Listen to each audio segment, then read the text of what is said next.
Coming to you live from Johannesburg, this is Tonight with Jane Dutton.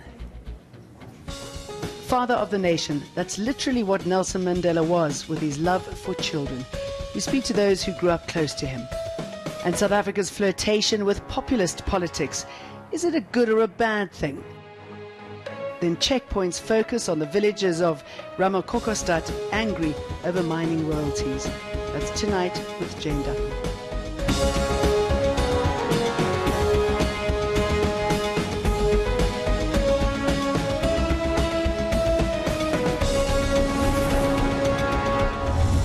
Tonight, with our children left stranded in the night outside the F&B stadium, easy victims for muggers and thieves to pick off at will with hardly a cop in sight and no one to take them away to safety.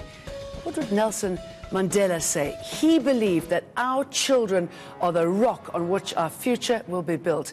If that's the case, this was a wake-up call that we need to do a whole lot better.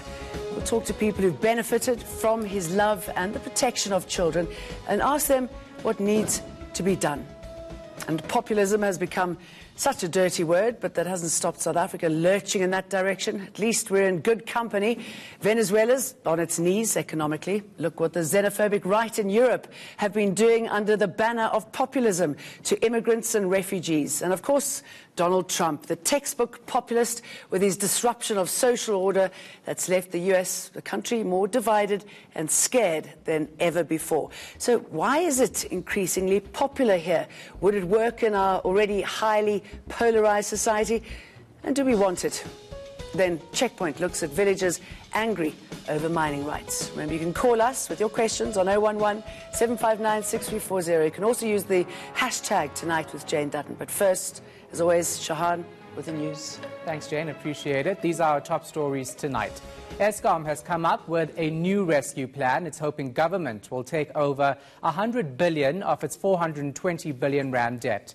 The utility is battling to pay the interest on its loans, and due to a maintenance backlog, Eskom is unable to generate enough electricity, leading to power cuts.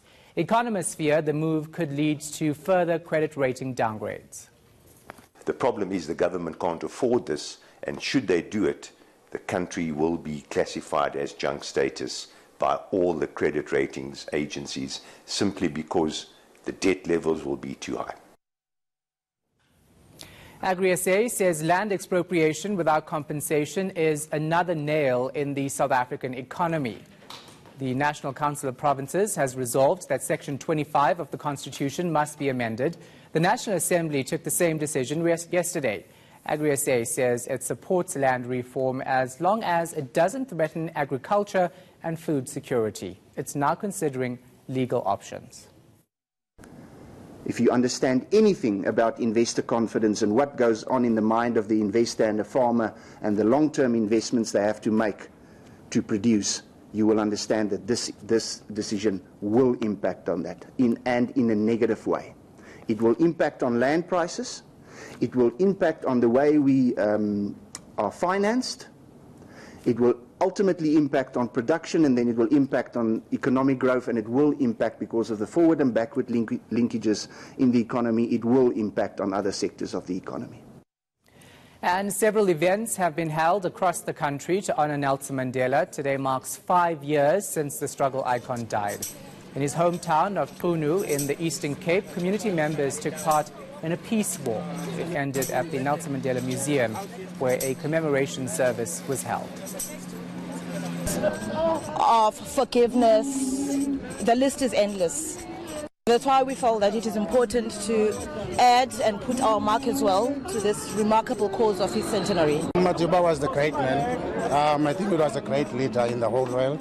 So we are so fortunate that today we are here to celebrate him in this fashion. I remember him for the long walk, the Madiba legacy, everything. I remember the great man. Those are the headlines. I'm back with News Hour 10. For now, it's back to Jane. Thank you for that, Shahan. Still ahead, 5 years after his passing, we remember Nelson Mandela's love for children.